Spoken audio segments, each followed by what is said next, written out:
नमस्कार, मैं Manmohan Jindal, x Canara bank, IBBI registered valuer in security and financial services from Mumbai. We shall discuss today code of conduct for debt recovery agents. We all know that nowadays banks and financial institutions are engaging debt recovery agents for their recovery purpose, for their um, recovery to the outstanding dues, overdues. So there is a code of conduct for the debt recovery agents to be followed in law and spirit to make the honor of the bank or the financial institution so that its reputation should not be on the stake. So, what is the code?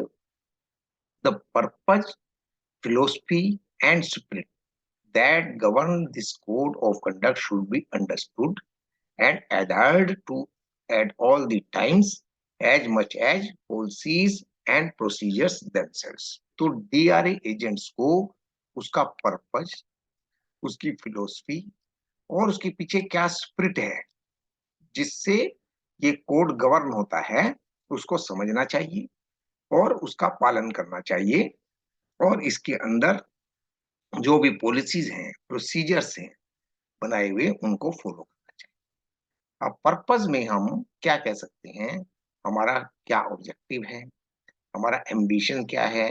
Means objective है हमारा recovery करना, ambition है ज्यादा से ज्यादा recovery करना और customer का रेजोल्यूशन करना। डिटर्मिनेशन भी यही है, डायरेक्शन बैंक ऐसा ही डायरेक्शन देता है, फंक्शन हमारा यही है, गोल हमारा ज्यादा से ज्यादा रिकवरी करना है और हम किस प्लान के तहत करते हैं। फिलोसफी में आ जाता है हमारा एटीट्यूड आक्रामक है या शांत है, पॉलिसी के मुताबिक शांत होना चाहिए। हम इसको किस आउटलुक से देखते हैं, इसका लॉजिक क्या है, रीजनिंग क्या है, हमारी आइडियोलॉजी क्या है, हम कैसा सोचते हैं रिकवरी करते वक्त और हमारा समाज के प्रति, एफआईज के प्रति, बैंक के प्रति, अपने प्रति, कस्टमर के प्रति क्या विजडम है। स्पिरिट में आ जाता है कि हमारा करेक्टर कैसा है, हम कैसे घर से बिलोंग करते हैं, हम एनर्जी का कहाँ से कैसी लाते हैं, हम ढीले पीले जाते हैं या बैंक के लिए मुस्तैद होकर के काम करते हैं। एंथुजियम क्या है, उसका एसेंस क्या है, that is giving good feeling और बैड फीलिंग। हमारा मोरल कितना हाई है, कितना क्वालिटी ऑफ वर्क करते हैं और हमारा पर्पज रिजॉल्व का है या झगड़े का है। तो ये सब चीजें हमें इसके अंदर देखनी पड़ती हैं, पर्पज, फिलोसफी एंड स्पिरिट। तो सबसे पहले बी प्रोफेशनल। हमें डीआरए एजेंट को क्या होना चाहिए, be professional, open, honest, and act within the laws, regulations of bank as well as financial institutions or as well the regulator RBI or the other regulators.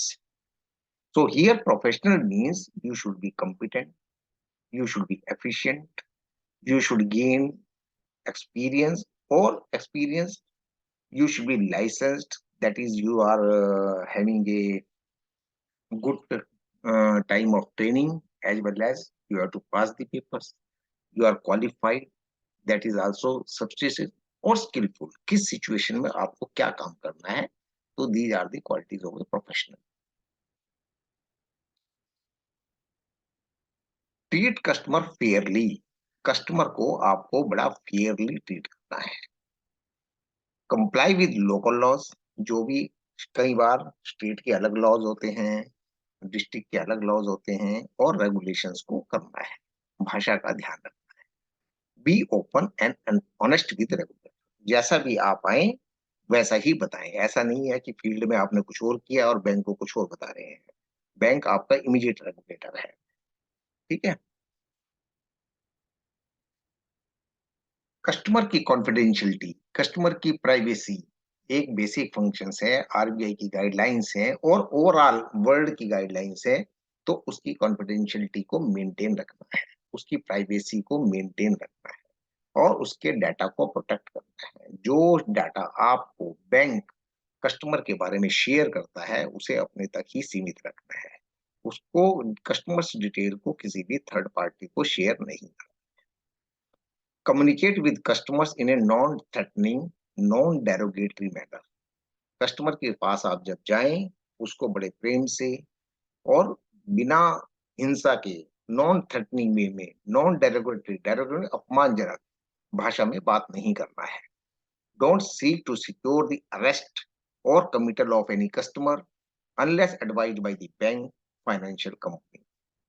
उसको arrest करने की बात, उसके साथ और कोई दुर्व्यवहार करने की बात ना करें, जब तक कि बैंक या फाइनेंशियल इंस्टीट्यूशन इस तरह का स्टेप ना ले, और वो भी under the laws and regulations होता है। उसके बावजूद भी ये काम एनफोर्समेंट एजेंसीज का होता है, और वो भी बड़े सभ्य तरीके से लॉ के भीतर रहते हुए नोटिस देना, लीगल नोटिस देना या उस टाइप का करना, उसके अंदर भी ये थ्रेटनिंग वगैरह नहीं होती है। डोंट मेक थ्रेटनिंग कॉल्स और सेंड मैसेज। को कोई भी थ्रेटनिंग कॉल्स ना करें और कोई भी ऐसा गलत मैसेज ना भेजें। रिस्पेक्ट दी कस्टमर को, अच्छा ये अभी हमने किया। Avoid being compromised by gifts and entertainment, reject bribery and corruption, prevent money laundering and fraud. अब इसके अंदर एक नहीं तीन, आपको कोई कस्टमर गिफ्ट देता है कि भाई आज जाइए साहब जी, ये पकड़ो 100 रुपया और लिख देना भाई मैं घर पे नहीं हूं। ऐसा नहीं करना है। गिफ्ट में एंटरटेन नहीं होना है। आप गए, आपको कस्टमर के घर जा करके कुछ माँगने की ज़रूरत नहीं है। कस्टमर से ये नहीं कहना है कि मुझे एंटरटेन करें, ब्राइबरी नहीं लेनी है, करप्शन नहीं करना है, घूस नहीं लेनी है, और ऐसे केसेस को प्रिवेंट करना है जो कि मनी लॉन्ड्रिंग के और फ्रॉड के अंतर्गत आते हैं। Keep all the customer documentation on bank and financial premises unless otherwise authorised. जितना भी रिकॉर्ड कस्टमर से संबंधित आपको मिलता है, उस डॉक्यूमेंटेशन को हमेशा बैंक प्रेमिसेस में और फाइनेंशियल कंपनी की प्रेमिसेस में रखना है, जब तक कि आपको ये ना कहा जाए, अथॉराइज ना किया जाए कि आप इसको 1-2 दिन के लिए कहीं बाहर जा रहे हैं तो कैरी कर सकते हैं। और इस दौरान भी आपको उस परफॉर्मेंस रिकॉर्ड को मैनिपुलेट नहीं करना है। Exercise only discretionary authority that have been specially dedicated to them. जब आपका अपने एम्प्लॉयर के साथ एक एग्रीमेंट होता है, तो उस समय आपकी सारी ड्यूटीज को समझा दिया जाता है कि आपके पास कौन सी डिस्क्रिशनरी अथॉरिटीज हैं, कितनी एक्सप्रेस अथॉरिटीज हैं, कितनी प्लेन अथॉरिटीज हैं। सिर्फ उनको ही यूज करना है। उसके अलावा अगर आप यूज करेंगे तो you will be in the suit and customer आपके अगेंस्ट एक्शन ले सकता है। Do not communicate directly with media. अगर वहां पर आप गए, पता लगा जी न्यूज की गाड़ी दिखी, आज तक की गाड़ी दिखी, आप मीडिया से मुखातिब होने के, लोकल मीडिया से होने लगे, रेगुलेटर, आप डायरेक्ट आरबीआई से बात करने लगे, एनी एक्सटर्नल पार्टी, किसी थर्ड पार्टी से बात करते हैं, matters pertaining to the bank और फाइनेंशियल कंपनी, ऐसे मैटर्स को जो बैंक से संबंधित है या फाइनेंशियल कंपनी से संबंधित है, resort to any method practice with that will impact the bank and financial company reputation, और ऐसे मैटर जो बैंक या फाइनेंशियल कंपनी की रेपुटेशन को अफेक्ट करते हैं, उनको नुकसान पहुंचाते हैं, ऐसे बातों के बारे में मीडिया में बात नहीं करना है। व्हाट्सएप पे नहीं भेजना है, सोशल मीडिया पे नहीं भेजना है, फेसबुक पे नहीं लिखना है, ट्विटर पे नहीं लिखना है। For implementing any collection practices please take prior approval from the client. यदि आपको ये कहा जाए, यदि आप कहीं लिखना चाहते हैं फेसबुक पर, उस पर कुछ चीज ढूंढने के लिए, और वो पब्लिक इंटरेस्ट में है और बैंक के इंटरेस्ट में है और नेशन के इंटरेस्ट में है, तब भी आपको अपने बैंक से प्रायर अप्रूवल लेना पड़ेगा। No misleading statement, misrepresentation permitted. कोई भी मिसलीडिंग स्टेटमेंट और मिसरिप्रेजेंटेशन परमिटेड ही नहीं है। Do not mislead the customer on any service offered or falsely represent themselves as bank, financial company employees. Do not make any false, unauthorized commitment on behalf of the bank, financial company for any facility or service. So, आप agent के तौर पे जा रहे हैं, आपका authority एक agent के तौर पे है। आप वहां जाके झूठ नहीं बोल सकते कि बैंक का एम्प्लॉय हूँ, मैं बैंक का वकील हूँ, मैं पुलिस डिपार्टमेंट से आया हूँ, और कोई भी ऐसा नहीं है, मान लीजिए उसकी 3 किस्तें ड्यू हैं, उसको ये नहीं कहना है कि आपकी 10 किस्तें ड्यू हैं। उसको डराने की, धमकाने की कोशिश मत करें। कोई भी अनऑथराइज्ड कमिटमेंट ना करें। किसी ने कहा भी मुझे 5 लाख रुपए देना है, आप मेरा 2.5 लाख में ओटीएस करा दीजिए। ये आपकी पावर में नहीं है। तो इसके लिए स्पेशल अलग से ऑथराइज्ड ऑफिसर्स होते हैं, उनके पास ही जाना पड़ता है। सो इस टाइप की किसी भी अ, गलत स्टेटमेंट का आपको नुकसान उठाना पड़ सकता है। Do not permit anyone to use his her system password, nor do permissive access card. जब आपको एजेंट के तौर पर रखा जाता है तो आपको एक कई बार लैपटॉप दिया जाता है, एक्सेस सिस्टम दिया जाता है, ताकि आप रेडी इंफॉर्मेशन को प्राप्त कर सकें, उससे संबंधित, कस्टमर से संबंधित। और यदि आपको किसी बिल्डिंग में जाना पड़ता है उसी इंस्टीट्यूशन की, तो प्रेमिसेस एक्सेस कार्ड भी दिया जाता है। इन दोनों को किसी के साथ भी शेयर ना करें और अपने आप ही यूज करें।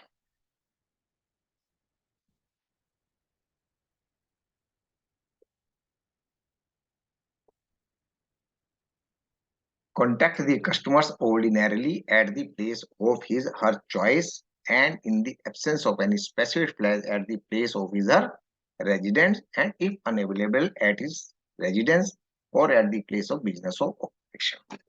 तो सबसे पहले कोशिश करें कि आप कस्टमर से पूछें कि वह कहाँ मिलना चाहता है, ऑफ हिज हर चॉइस।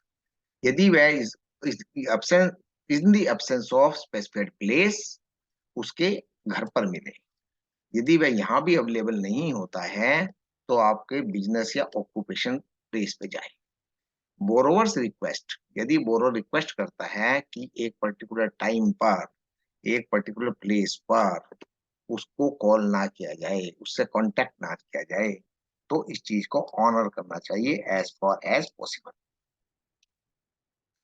जैसे ही आप कस्टमर से करें मिलें, अपने आप को आइडेंटिफाई कीजिए, अपना जो अथॉरिटी लेटर है वो दिखाइए। ज्यादातर एक आईडी के कार्ड के तौर पे बना होता है और उस समय आपके गले में लटका रहता है, तो अथॉरिटी लेटर को दिखाएं। इशूड बाय द बैंक और financial upon request when collecting. पहले ही दिखाए, यदि वो तो रिक्वेस्ट करता है कस्टमर, तो उसको दिखाना जरूरी है। Adopt simple and business language in all written, verbal communication and civil manners for interaction with the borrowers। बिल्कुल सिंपल भाषा का इस्तेमाल कीजिए और बिजनेस लैंग्वेज का इस्तेमाल कीजिए। टपोरी भाषा नहीं चलेगी लिखने में या बोलने में या कम्युनिकेट करते हैं। और सिविल मैनर्स का ध्यान रखें। Maintain decency and decorum during visit to the customer place for collection. आप बिल्कुल डिसेंसी मेन रखें, डेकोरम मेंटेन करें। जब भी कस्टमर के घर जाएं, बेकार की उछल कूद, बेकार की चीजें, बेकार का बचपना वहां ना करें, मैच्योरिटी दिखाएं। So this is from my side. धन्यवाद। This is for awareness purpose only. Before taking any action, kindly go through the relative guidelines of the RBI, regulator, your bank and the related institutions। बहुत बहुत धन्यवाद।